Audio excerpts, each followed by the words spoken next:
Our quest for the perfect Snell knot led us to the headquarters of Zing Fishing Tackle, tucked away in an unassuming industrial park in Wareham, Massachusetts.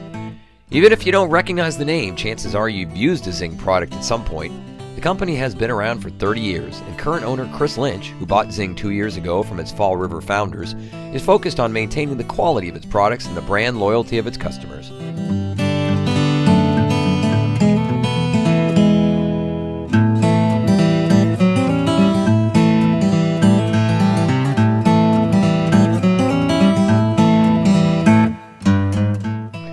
Zing makes a wide range of tackle products found at retailers from Walmart to your local mom-and-pop bait shop.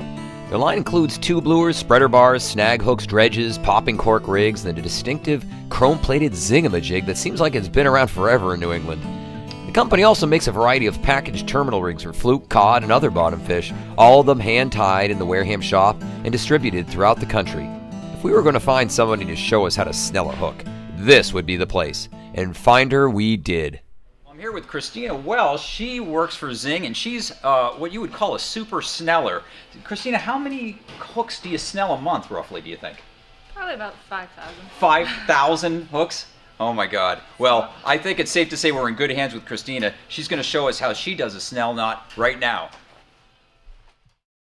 Since Christina snells a lot of hooks at one time, she uses a vise to hold the hook in position. She begins by forming a wide loop in the leader, then pinches it against the hook shank. Grasping the right side of the loop, she wraps the leader over both strands of the leader and the hook shank, being careful to avoid the sharp point. She makes 7 to 9 wraps, moving toward the eye of the hook before grasping the end of the leader and pulling to tighten the wraps. At this point, she pushes the wraps snug against the eye, removes the hook from the vise, and threads the standing part of the leader through the eye.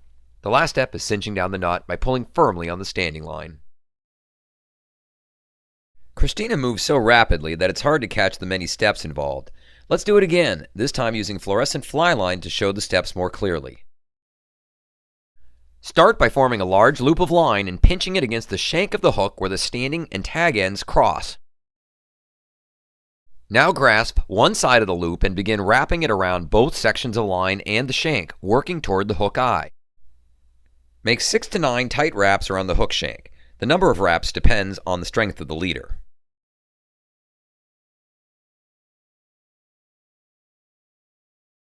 Now pull the rest of the loose line through the wraps by pulling on the tag end. Push the knot along the hook shank until it butts up against the eye of the hook.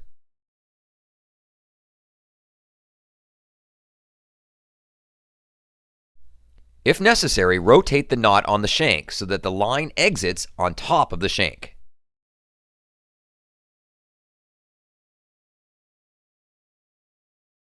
Now pull the standing end of the line through the eye of the hook and pull firmly on both standing and tag sections to firmly seat the knot. Trim the tag end and you're done.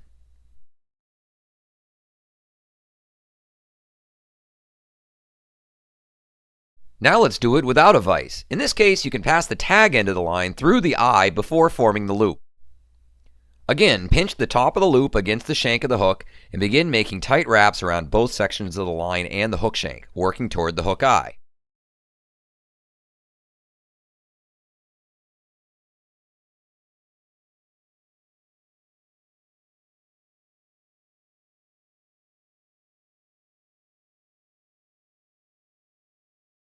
Pull on the tag end to pull the loose line through the wraps and tighten the knot. Now, push the knot along the shank until it butts up against the eye of the hook. Pull firmly on both the standing and tag sections of the line to fully tighten the knot.